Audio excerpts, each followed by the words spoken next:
যেহেতু oral check up করতে গেলে একটা বেসিক সেট আপ লাগে, এবং অধিকাংশ ক্ষেত্রে যে জায়গায় এই অন্য হেলথ চেক আপগুলো হয় সেগুলো ব্লাড, ইউরিন বা বডি ফ্লুইড নিয়ে করা হয়। তারা কোনো একটা বায়োকেমিস্ট্রি ল্যাব বা কোনো একটা প্যাথোলজিক্যাল ল্যাব তাদের ওই ওরাল চেক আপটা করার জন্য, কারণ এর কোনো কিট নেই, এটার জন্য ডাক্তার দরকার, এই জন্য একটা সেট আপ দরকার। সেটা নেই বলে এরা চেক আপের বাইরে বের করেছে। সেট আপগুলো তো খুব চিপ নয়, কিন্তু করাই যায় ইচ্ছে করলে। আমাদের এখানে এইটা প্রতিষ্ঠান এই ধরনের চেক আপের বাইরে রাখা হয়েছে। কিন্তু আমার মনে হয় একদম ঠিক প্রশ্ন করেছেন, এটা কিন্তু আস্তে আস্তে সময় আসছে যে অসুখটা এত বেশি, এর একটা কারণ আছে। কারণটা হচ্ছে ওয়ার্ল্ডে যত, আমি আবার বলছি যেহেতু আমরা সবচেয়ে বড় পপুলেশন, সেজন্য আমাদের পার ক্যাপিটা ইনকাম হওয়া ছোট হওয়া সত্ত্বেও আমরা জিডিপিতে কিন্তু অনেক বেশি। তার কারণটা হচ্ছে কারণ পপুলেশন বেশি। সেরকমই যেহেতু আমরা এত মানুষের সমাগম আছে ভারতবর্ষে, সেক্ষেত্রে আমাদের টোবাকো ইউসেজও খুব বেশি, এবং আমাদের ফর্ম অফ টোবাকো ইউসেজ অনেক বেশি। মানে ইউরোপ আমেরিকার টোবাকো বলতে ওরা মেইনলি বুঝে স্মোকিং, কিন্তু আমরা ভারতবর্ষে এর সঙ্গে আছে গুটকা, খৈনি, পানের সঙ্গে জর্দা, লস্যি, এত রকম ভ্যারাইটিস টোবাকো আমরা নিই। আগে আরেকটা ছিল, এখন প্রায় অবসলিট হয়ে গেছে, আমি জানি না আছে কিনা, দোক্তা। হ্যাঁ, দোক্তা, সেটাই বলছি। আমরা চিউইং টোব্যাকো এত বেশি নিই বা স্নিফিং টোব্যাকো এত বেশি, যেটা কিন্তু মানে ওয়েস্টার্ন ওয়ার্ল্ড ওরা কোনো নস্যি নেয় না। আমি শুনিনি কোনো ইউরোপিয়ানকে, আপনি দেখেছেন না, আমি দেখিনি, বা জর্দা পান খাচ্ছে এরকম দেখিনি। কিন্তু ভারতবর্ষে যেহেতু ট্র্যাডিশনালি আমরা এগুলো নিই, আমাদের টোব্যাকো, আমরা তো আজকের দিন জানি যে টোব্যাকোর সঙ্গে ক্যান্সারের একটা ডিরেক্ট রিলেশনশিপ আছে, কজাল রিলেশনশিপ সমস্ত ক্ষেত্রেই। এবং মুশকিলটা হলো টোব্যাকোর থেকে যে সমস্ত প্রোডাক্টগুলো বেরোয়, নিকোটিন, কটিনিন, সেগুলো বা টার স্মোকিং টোব্যাকোতে, সেগুলো বডির কোন অর্গানকে এফেক্ট করবে এই বিষয়ে আমরা কোনো জানি না। কিন্তু যদি এদের অধিকাংশই যেহেতু মুখের ভেতর দিয়ে যাচ্ছে বা মুখের আশেপাশে, নস্যি হয়তো নাক দিয়েই টানে, মুখের আশেপাশে স্ট্রাকচার দিয়ে যাচ্ছে, আমরা ভাবতেই পারি প্রত্যেকটা, যেহেতু মুখ আমাদের মানুষের শরীরের গেটওয়ে, প্রত্যেকটারই এফেক্ট মুখের উপর কিছু না কিছু পড়ে। এই জন্যই ওরাল ক্যান্সার এত বেশি। অতএব এটা কিন্তু খুব ইম্পর্ট্যান্ট যে 40 কেন 35-এর ওপর থেকেই একটা yearly oral health check up দরকার। কিন্তু এবার আজকাল কর্পোরেট সেগমেন্টে যারা আছে তাদের একটা normal health check up package চলে, সেখানে ব্লাড বা অন্যগুলো চলে, ওরাল তাতে কিন্তু নেই। আর কর্পোরেট সেটআপে ভারতবর্ষের কত শতাংশ মানুষই আছে, অধিকাংশই তো অসংগঠিত ক্ষেত্রে আছেন। সেজন্যই বলছিলাম, আমি আমার যে অর্গানাইজেশন সেখানে মাত্র 50 টাকায় জিনিসটা দেখানো যায়, কিছু করার দরকার নেই। একবার বছরে দেখে যান, 50 টাকাটা থ্রো অ্যাওয়ে প্রাইস। 50 টাকা আজকের দিন একটা রোল পর্যন্ত হয় না। এসে একবার দেখিয়ে যান, বছরে একবার, যে আমার মুখটা ঠিক আছে তো, কোথাও কোনো কিছু নেই তো। কারণ ওরাল ক্যান্সার খুব ইনকুয়াস হইতে শুরু হয়, মানে একটা আলসার দিয়ে শুরু হবে, সেটা আমার মনে হতে পারে এত একটা নর্মাল কামড় লেগেছে হয়তো বা কিছু হয়েছে, ঠিক ঠিক, কিন্তু এই আলসারটা দেখা গেলো 7 দিন 10 দিন বাদেও কমছে না। আমাদের কাছে যখন আসে না, একটা বড় সংখ্যক মানুষ ক্যান্সারটা বেশ স্প্রেড করে গেছে, হ্যাঁ, ডেভেলপ করে যাওয়ার পরে আসে। মনে রাখতে হবে ওরাল ক্যান্সারের বার্ডেন খুব বেশি। বার্ডেন ইন দ্য সেন্স, এর ট্রিটমেন্ট খরচা সাপেক্ষ, লাইফস্টাইল হ্যাম্পারমেন্ট সাংঘাতিক, এবং ডেথ রেটও বেশ বেশি। মানে to be very frank, oral cancer খুব সাকসেসফুলি ট্রিটেড হলেও যদি লেট স্টেজে হয়, এর কিন্তু ফিজিক্যাল বার্ডেন খুব বেশি। জয়ের একটা সাইড কাটা গেছে, জিভ কাটা গেছে, অতএব তারপরে হয়তো তাকে সারা জীবন লিকুইড খেয়ে থাকতে হবে বা নল দিয়ে খেতে হবে, উইচ ইজ হরেবল। অতএব আমাদের মনে রাখা দরকার, ক্যান্সার হতেই পারে। যদি আমার টোবাকো হ্যাবিট থাকে তাহলে তো আমাকে আরও বেশি সতর্ক থাকতে হবে। আমার কিন্তু always try to understand prevention or very initial stage of diagnosis খুব ইম্পর্টেন্ট ওরাল ক্যান্সারের ক্ষেত্রে। যত আগে ডায়াগনোসিস হবে তত প্রগনোসিস ভালো, তত খরচা কম। যত পরে, আমি সবসময় ক্যান্সারের ক্ষেত্রে বলি, যত পরে ডায়াগনোসিস হবে তত আউটকাম খারাপ, তত ট্রিটমেন্ট কমপ্লেক্স, খরচাও বেশি, বেঁচে থাকার সম্ভাবনাও কমতে থাকবে। অতএব মনে রাখতে হবে, এবার ওরাল ক্যান্সার হতে দেওয়া অবধি কি উচিত নাকি, কারণ ওরাল ক্যান্সার যদি খুব ইনিশিয়াল স্টেজেও ধরা পড়ে, সেক্ষেত্রেও কিন্তু তার যে ট্রিটমেন্ট বার্ডেনটা খুব একটা কম টাকায় হয় না, বেশ টাকা লাগে। এবং মনে রাখতে হবে এক্ষেত্রে একটা অসুবিধা আছে। অসুবিধাটা হচ্ছে কি, সরকারি সিস্টেমে এটা কম দামে হয়, কিন্তু যেহেতু ভারতবর্ষ খুব পপুলাস কান্ট্রি, আমাদের যে সরকারি স্বাস্থ্য ব্যবস্থা আছে তার উপর লোড প্রচণ্ড বেশি। মানে আমি যদি আজকে একটা ক্যান্সারের কেস নিয়ে যাই, সেটা হয়তো খুব ইনিশিয়াল স্টেজে আছে, কিন্তু আমি যখন আমার কিউতে আমি যখন এসে আলটিমেটলি দেখিয়ে ট্রিটমেন্ট করাবো, 1.5 মাস বাদে টাইম স্প্রেড করে গেছে। অতএব বুঝতে হবে যে প্রাইভেট সেট আপে ট্রিটমেন্ট করানোটা কিন্তু বেশ খরচা সাপেক্ষ, এবং তাতে কিন্তু মানে যেটা লাইফ বার্ডেনও খুব বেশি। মানে প্রাইভেট সেটা বলে বলছি না, ওরাল ক্যান্সারেরই লাইফ বার্ডেন খুব বেশি। এরকম হয়তো বেঁচেও যাবে, কিন্তু তারপরেও এতটাই বেশি ডিসফিগারমেন্ট, এতটাই বেশি কষ্ট। সেজন্য সবচেয়ে ভালো হচ্ছে প্রিভেন্টিভ মেথড। আমি তো বলবো টোব্যাকো ছেড়ে দিন, কিন্তু টোব্যাকো ছেড়ে দেওয়ার জন্য কিছু প্রোগ্রাম আছে। সেই প্রোগ্রামগুলো আমরা ওডোন্টোরাতে আমার ইনস্টিটিউশনে করি।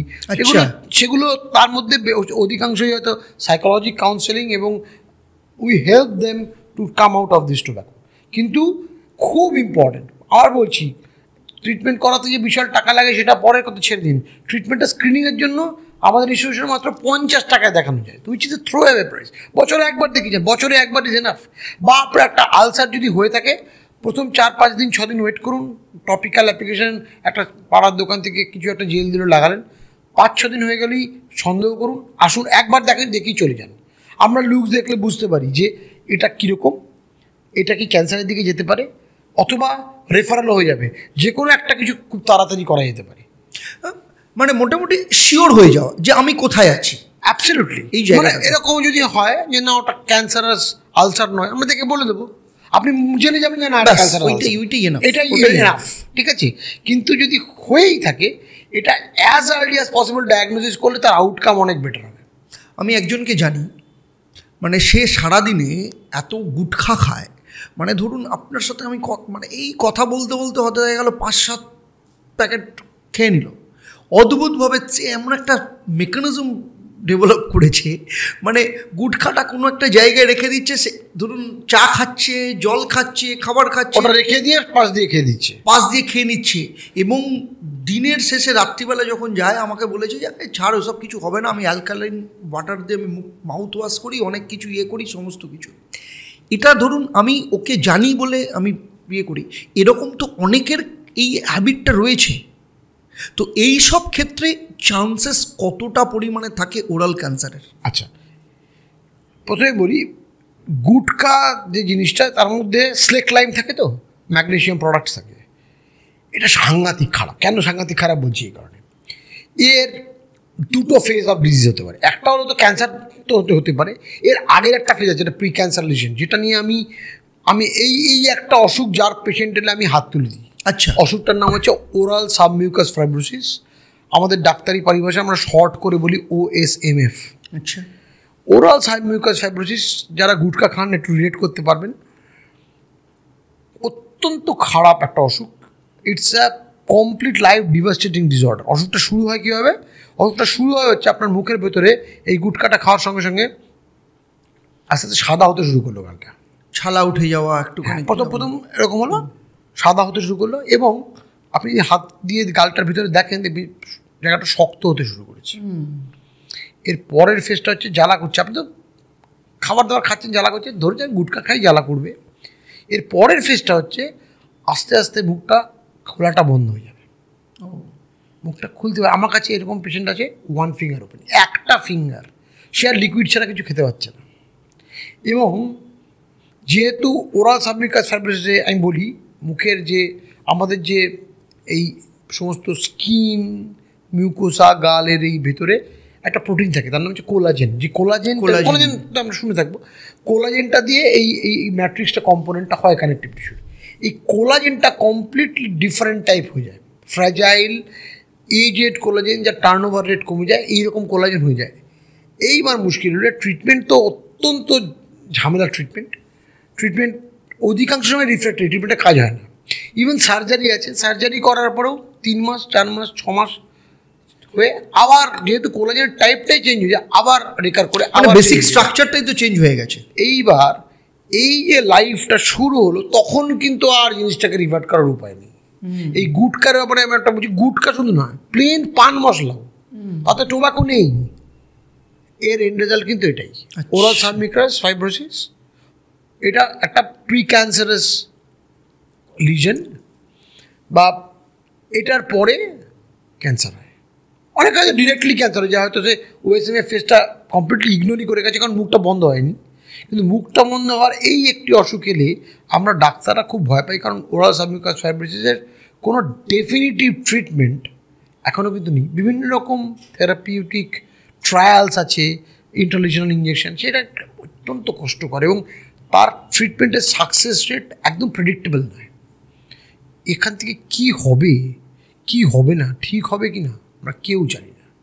অতএব এই গুটকা বা পান মশলা যারা খাচ্ছেন তাদের সম্পর্কে আমার একটাই কথা বলার, আপনারা দয়া করে এই অসুখটি ত্যাগ করার চেষ্টা করুন, এই জিনিসটাকে ত্যাগ করার চেষ্টা করুন।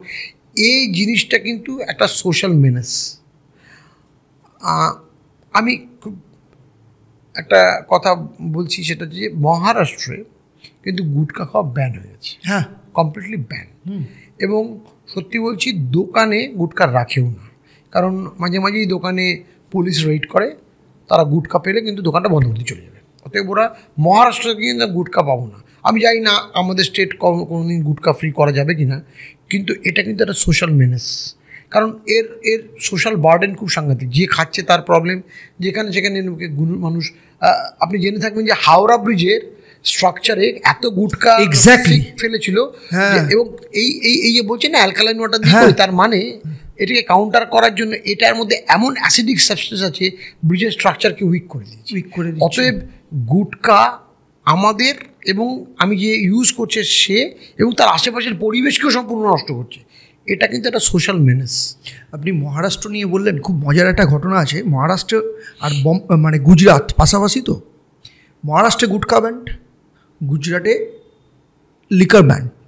কিন্তু গুজরাটে একটা জিনিস চলে, সেটা হচ্ছে মাওয়া বলে একটা। হ্যাঁ, ঠিক ঠিক, সেটা হচ্ছে ওই এরকম সুপুরি প্লাস্টিকের মধ্যে পাওয়া যায়, এরকম ছোট পাউচ প্যাকে চুন পাওয়া যায়, আর হচ্ছে জর্দা, সব তিনটাকে মেশালে এরকমভাবে বিয়ে করলো, করে সেটাকে পুরো গুঁড়ো করলো, করে ওইটাকে খুলেই।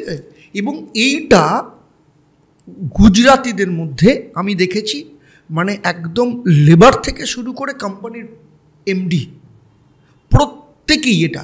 আর এটার একটা অদ্ভুত জিনিস, সেটা হচ্ছে অন্য গুটখাতে আমি জানি না, এটাতে দেখেছি খাওয়ার যে প্যাটার্ন, সেই প্যাটার্নটাকে চেঞ্জ করে দেয়।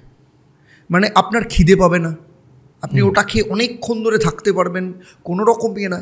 এটা একটা মানে আমি গুজরাতে আমি দেখেছি মারাত্মকভাবে এটা চলে, ভীষণভাবে। এটা কিন্তু ইকুয়ালি খারাপ, আমি সেটাই বললাম।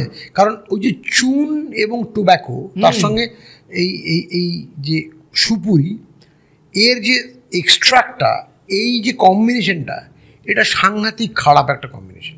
এই কম্বিনেশনটা কিন্তু ক্যান্সার করার জন্য একদম আইডিয়াল কম্বিনেশন।